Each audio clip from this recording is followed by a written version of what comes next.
But let's move on to our next showcase panel, Adaptation and Upheavals. And I'm going to pass over to our chair, the very wonderful Julie's Bicycle's own Farah Ahmed. Please take the stage.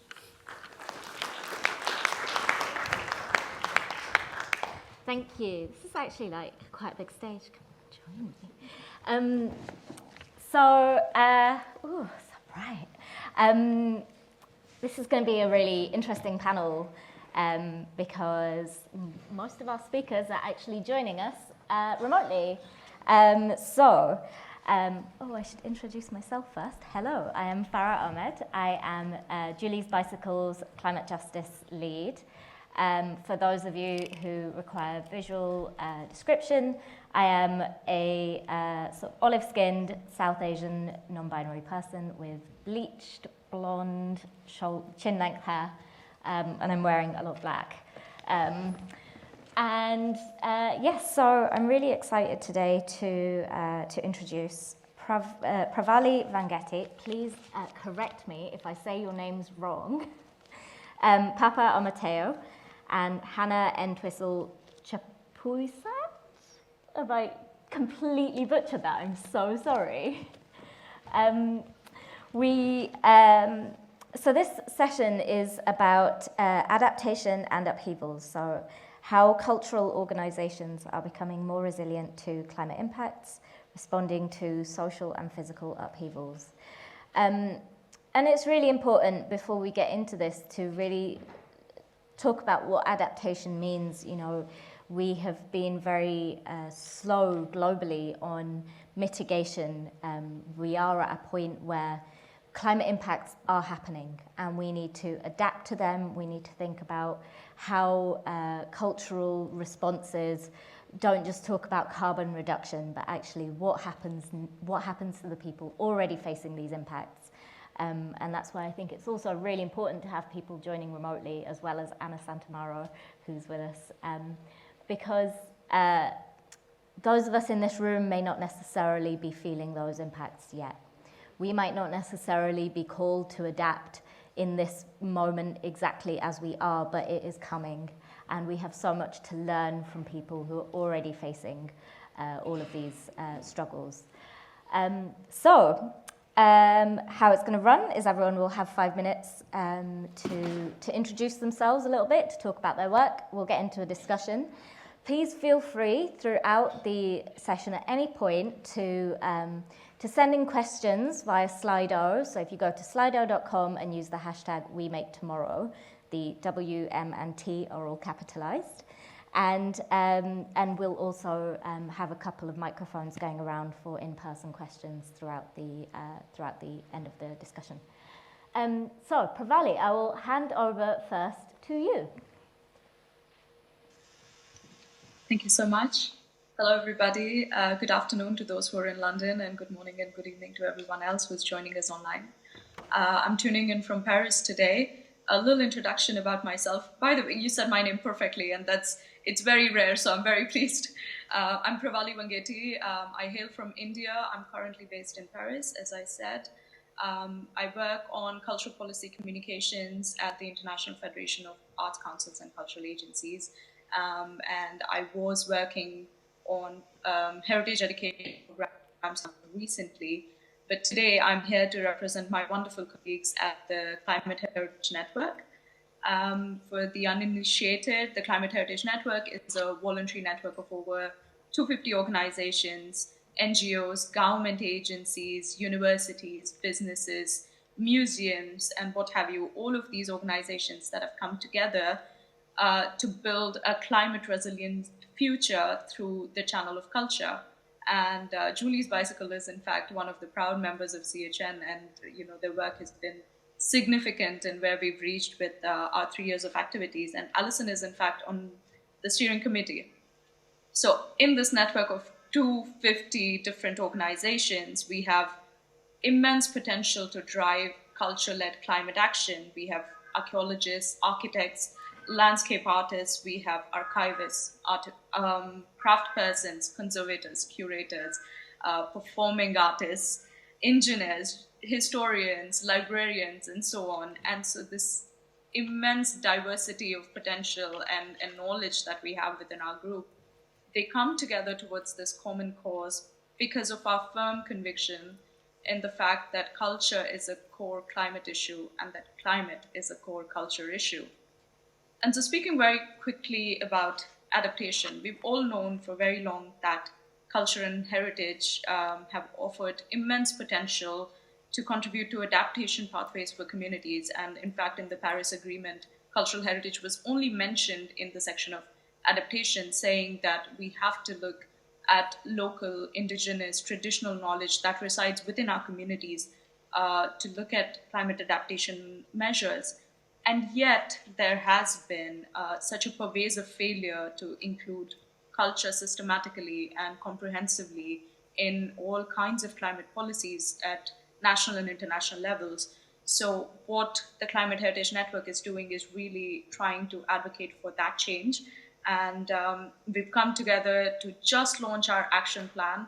And the reason I want to speak about that is because it's not just a document for our steering committee, but it's been the vision of so many different voices, so many diverse regions that have come together to create this action plan. I'm gonna try and go to the next slide. Perfect. Very quickly to go into what we are aiming to achieve in our action plan for the next 2 years. Our first goal is to increase the quality and quantity of culture-based climate action. We want to develop guiding values on how culture-led initiatives should be implemented, what sort of practices should be put in place for these projects. We want to develop and promote tools to enable different organizations to do just that. And we also want to design and launch our own cultural initiatives on the race to resilience. And for goal 2, which is to transform climate policy by using culture and heritage in the lead, we have 2 strategies that we're currently engaging with. And the first one is to engage in key issues. And these are really, really transversal, be it education and training, public awareness, food and agriculture, gender-based issues, tourism, and so on and so forth, to find a way for cultural practitioners from the creative and cultural to tangibly to climate policy. And the second strategy is to be at key climate policy fora. We've been very lucky to have multiple opportunities just in the last few months as we speak to do just that. After the launch of our action plan, we've recently been at the World Conference for Cultural Policies, Mondiacult, which was held in Mexico end of September, around the time when we launched our action plan. And the way that we want to do this, the way that we want to achieve these 2 key goals that we have is, of course, by enhancing regional structures. We have different regional co-chairs at the Climate Heritage Network that are bringing in local voices. We want to support multilingualism. We are currently making sure that all of the knowledge that resides within this network is also available in Spanish and Portuguese and French. And we hope to, of course, diversify this to as many languages as we can within the network. And we have a very able comms task team that's helping us do this. But the most important part of it, and perhaps the reason I'm here from the network and not somebody else, is I have been a witness to how crucial it is to have different voices be represented when we talk about policy advocacy. And I'm here on behalf of the Climate Heritage Network's Youth Forum. And I know from experience that this particular network is committed to bringing up youth voices. A little about our inception. Started because last year at Pre-COP in Italy, we had the first ever youth-led initiative for Climate Heritage Network, where we wanted to bring in intergenerational capacity building. So to do away with the idea that, experts are the ones that younger generations are learning from, but mostly to also acknowledge how much we can learn from the young professionals who are working in the field of climate and culture. And the success of this particular pre-COP event is what then led to the creation of the Youth Forum, which now has, which operates as its own task team within the Culture Heritage Network. What we look at is bringing local insights for global challenges from emerging professionals.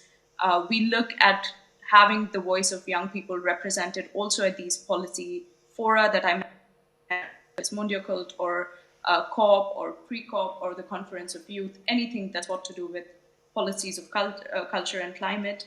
And of course, we want to build the capacities of all of the people within the Young Professionals Network.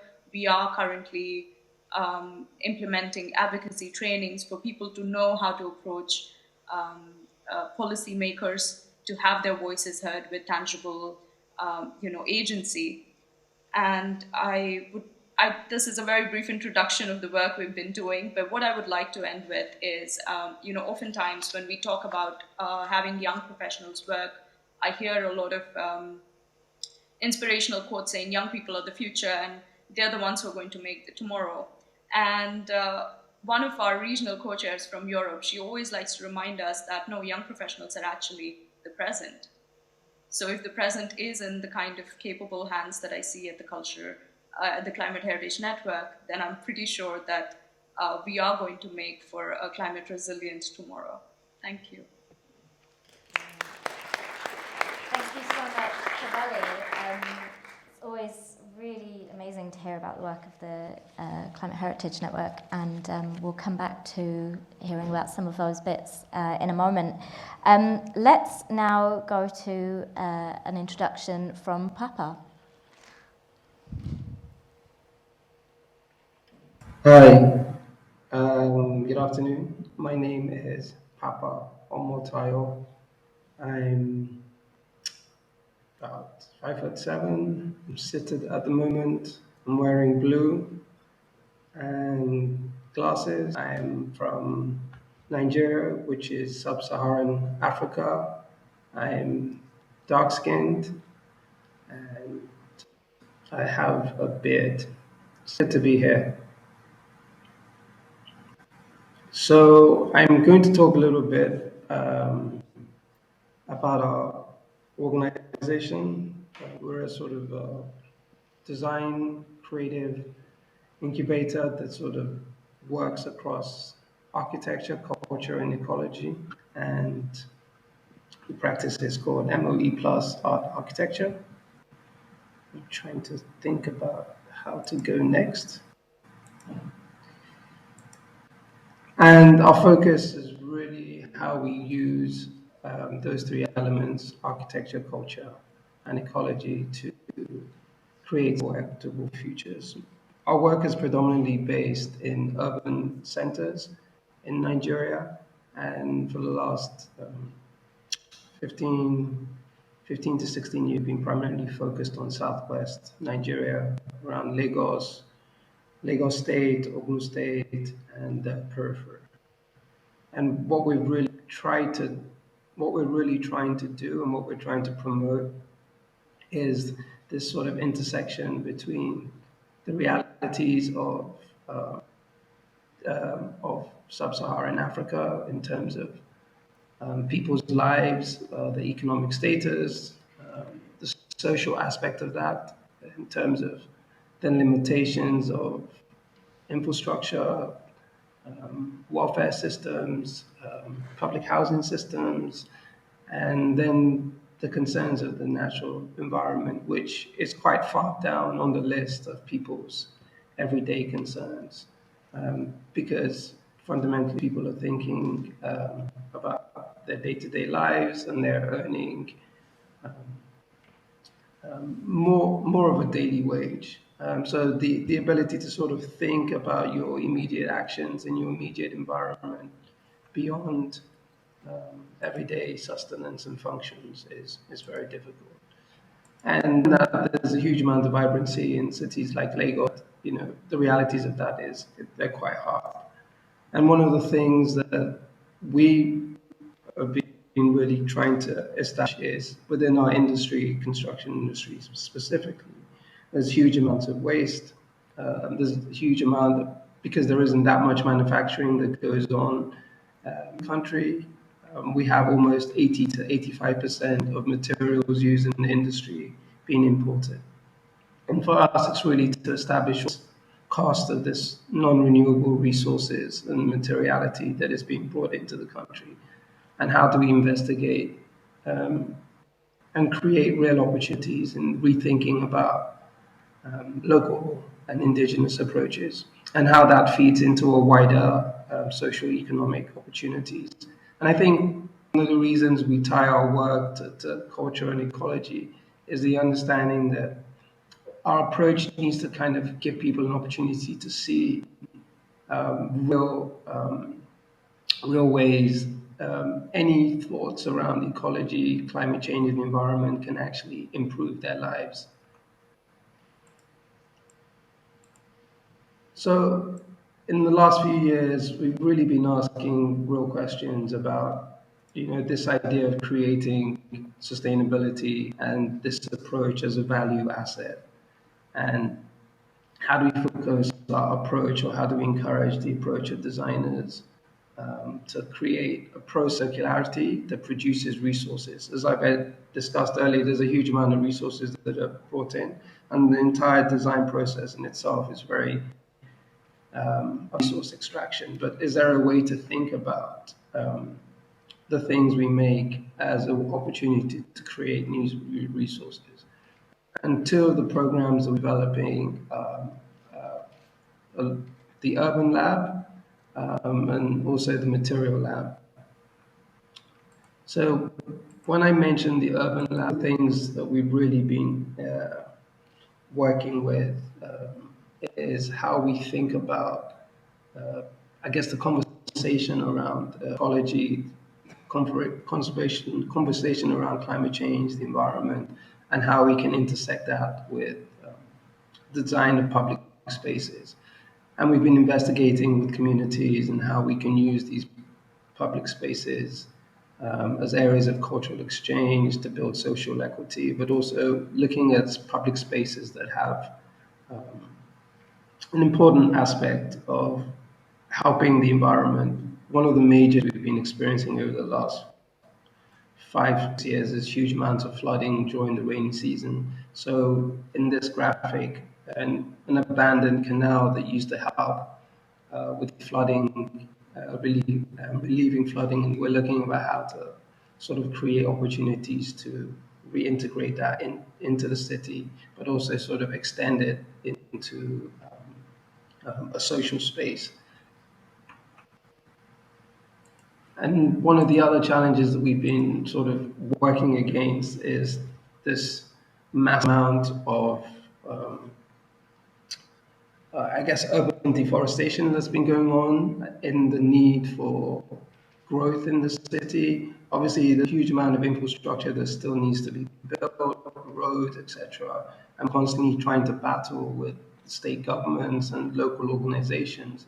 Is this, the first template is always to just cut down the trees in order to sort of create, viewed as sort of new roads to allow cars to move through. And we've really been trying to figure out, because there is no existing mapping of all the tree canopies in the city, the particular areas we're focusing on. We've, over the last 20 years, our investigation has showed we've lost about 60% of the tree canopy in a particular area that used to have one of the best ecosystems in the city.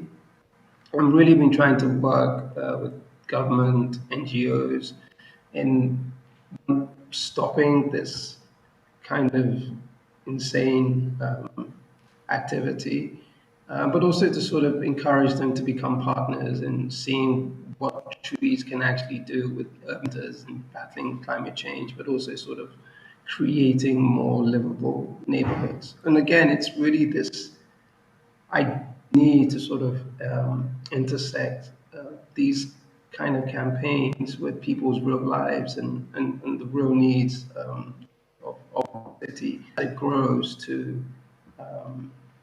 huge population and deals with massive amounts of migration from all around Nigeria.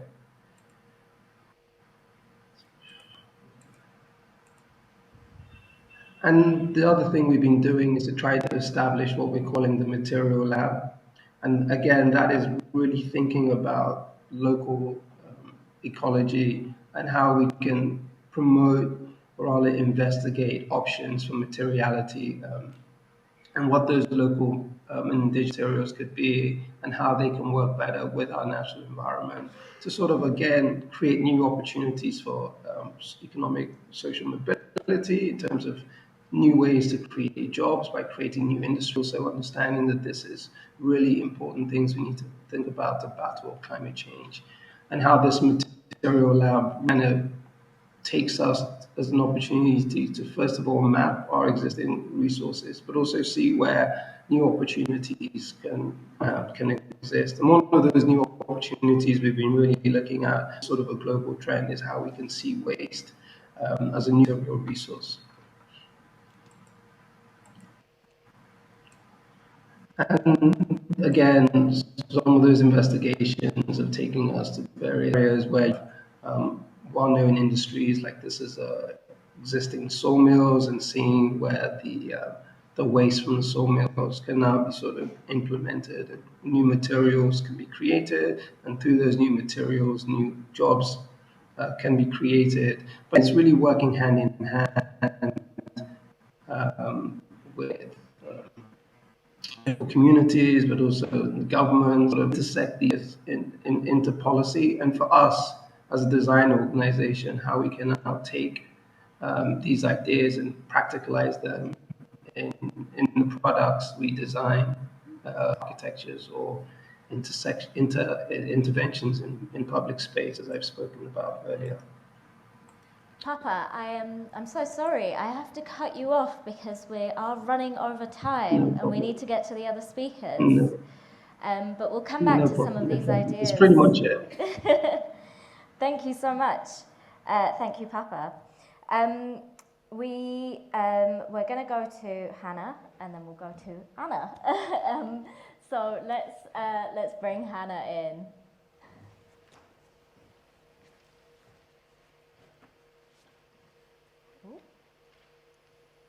Do we have Anna? We just saw her. We know she's there. There we go. Hello, welcome to We Make Tomorrow. I'll hand over to you. Oh no, we can't hear her. Oh, we can't hear you. So, while we're sorting that out, are we able to bring Anna's presentation up? And we'll see what we can do. There were lots of really interesting bits coming through in the previous with the previous speakers.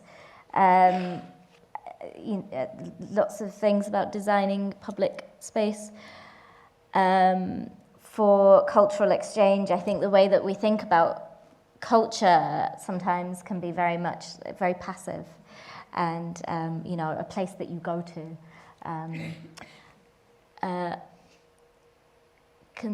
Are we able to get Hannah or Anna up? Oh. Okay, we've got Hannah.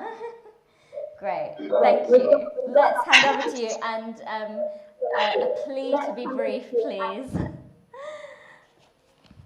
Please. Okay. So now I've just lost the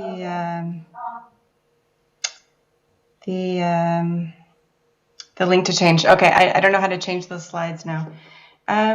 So sorry. So my name is Hannah Entwisle Chapuisat. For those who are watching or who need visual, I'm a white woman in my mid-40s, and I have long curly brown hair. So I need to go back one slide, please. I'm a lawyer by training, and I've been working for 20 years with the UN and NGOs on displacement issues, both in conflict and disasters. But today I'm going to talk to you about an art project that I curate called Displacement Uncertain Journeys.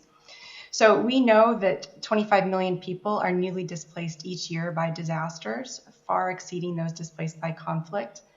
And we also know that we urgently need action because otherwise climate change will make those numbers increase.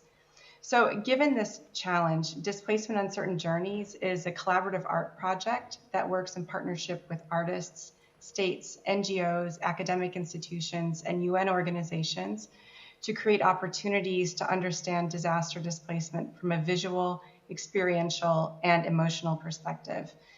So what makes displacement distinct is that we primarily develop art interventions for policymakers at international diplomatic conferences, so for policymakers rather than the general public. So I initiated this project because I felt that art could help address both the factual and emotional elements of displacement that were difficult for me to convey in written reports.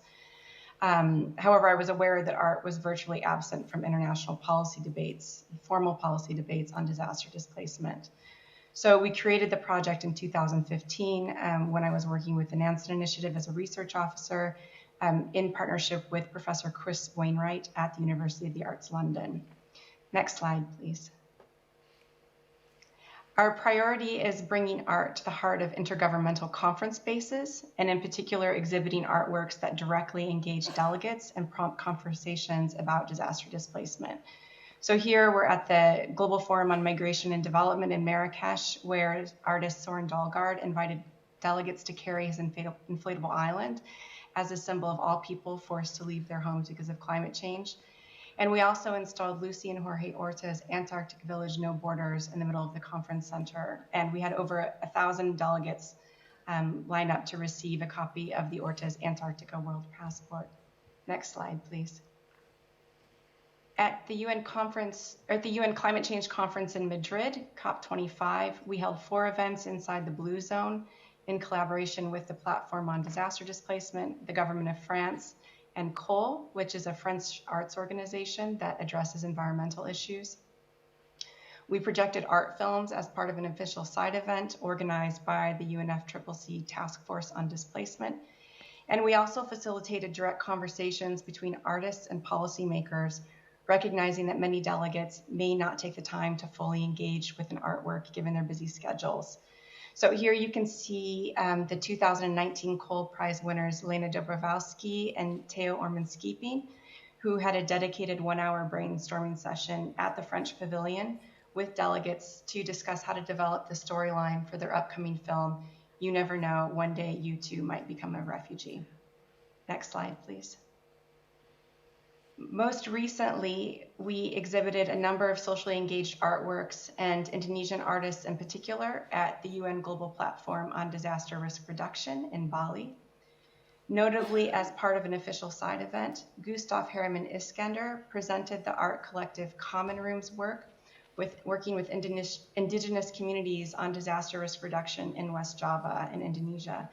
And for me, Gustav's presentation was one of our most successful events because he was really able to share his practice as a panelist alongside other experts and government representatives.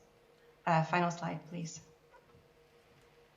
So I see the Displacement Project as developing what I call policy-oriented art practice, and I believe such artistic interventions have the potential to influence diplomatic policymaking processes about disaster displacement by increasing awareness and understanding about the issue, inspiring commitment by policymakers to address disaster displacement, and to generate creative thinking and innovative policy solutions. So I look forward to hearing your thoughts, and I will end for now. Thank you.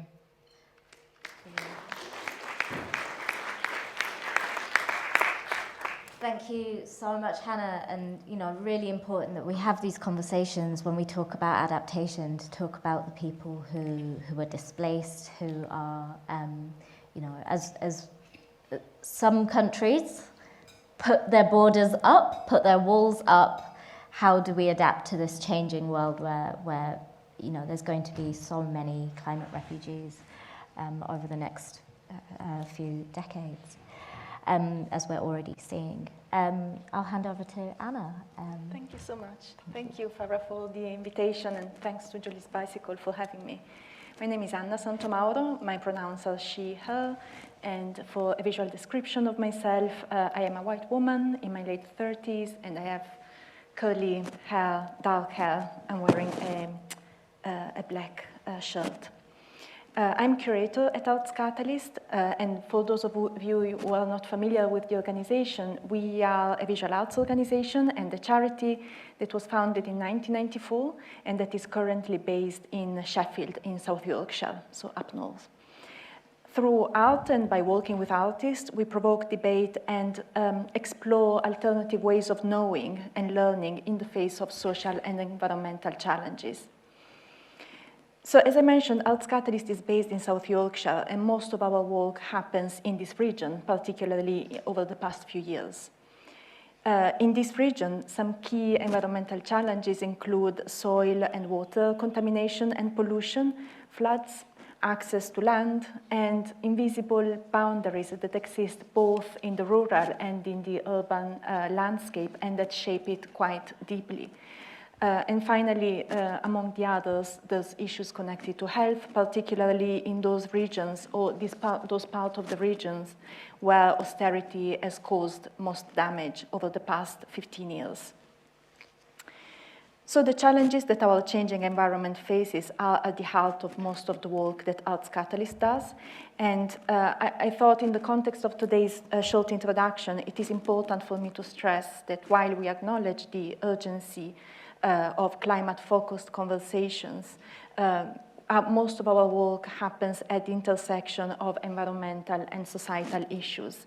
So usually we do engage with these issues through artistic practices and research and using those tools. And very often artists are working in dialogue with cultural and ecological practitioners in projects that are based on collaboration between communities of humans and non-humans. And something that I thought it would be interesting and important for me to stress is that these projects and these programs tend to happen over a sustained period of time.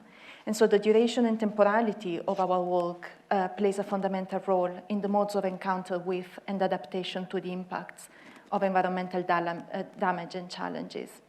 And by engaging over time with sites and the human and non-human constituents that inhabit them, we seek to nurture relationships that proliferate and expand, thus building resilience beyond the duration and the potential visible impacts of this or that specific project.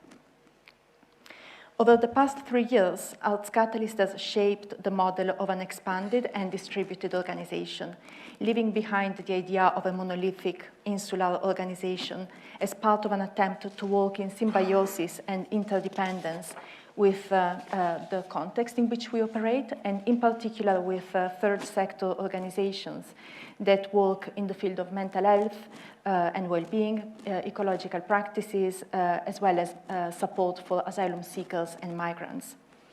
And one of the initiatives that we're currently undertaking is Mind Garden by artist Haran Morrison in collaboration with landscape gardener Fran Holsall. And it happens in the outdoor space of Sheffield Mind, which is a charity that has been delivering mental health services in Sheffield for over 40 years. So over the past few months, the artist has been redesigning and repairing the outdoor space and turning it into a site of encounter between non-humans, including insects, plants, soils, and other organisms, and humans, including staff members of Sheffield Mind, service users, and people who live locally.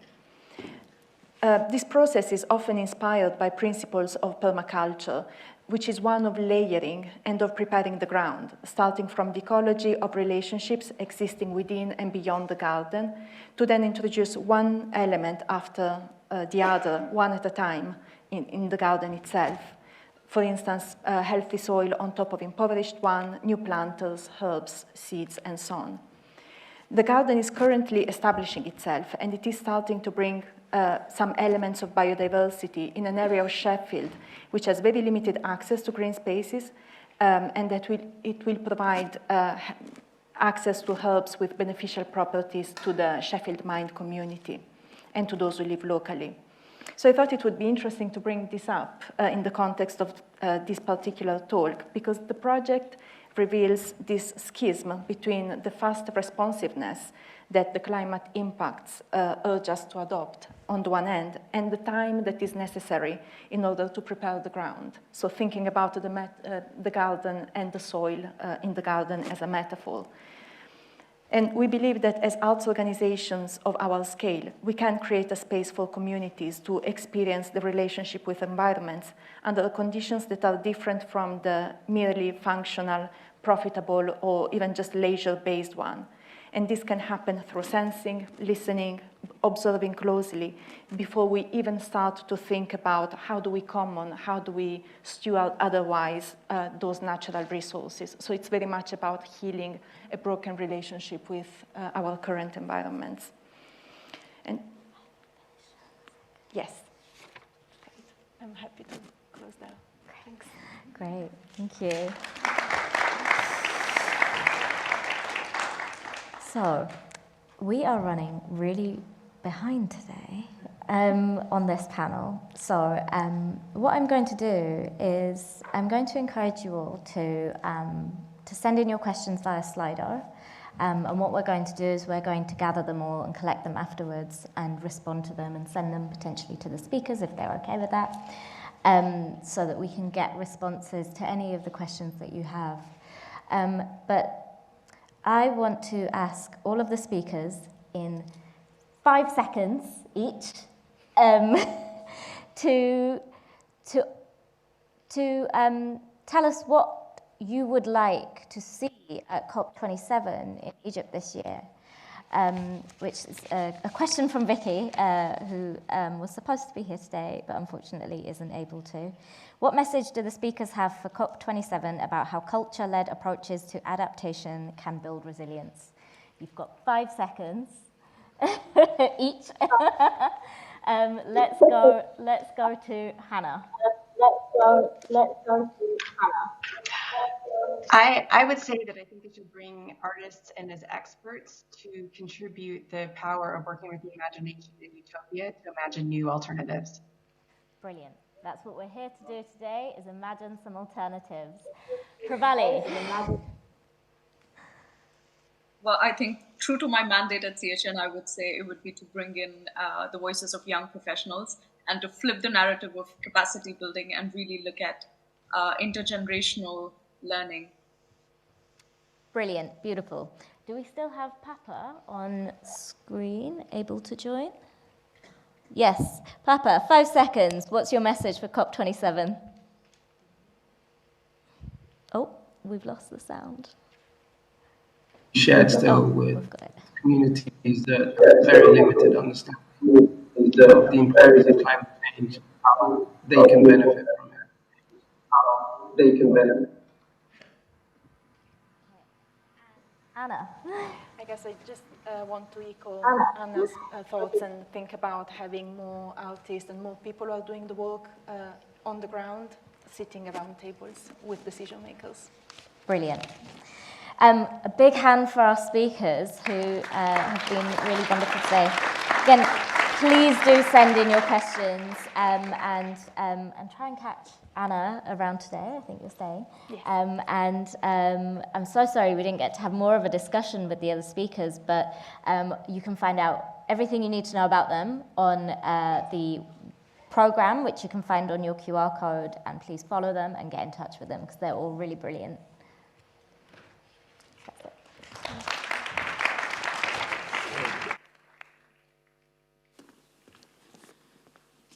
Thank you so much to Farah and to all our panelists, remote or live.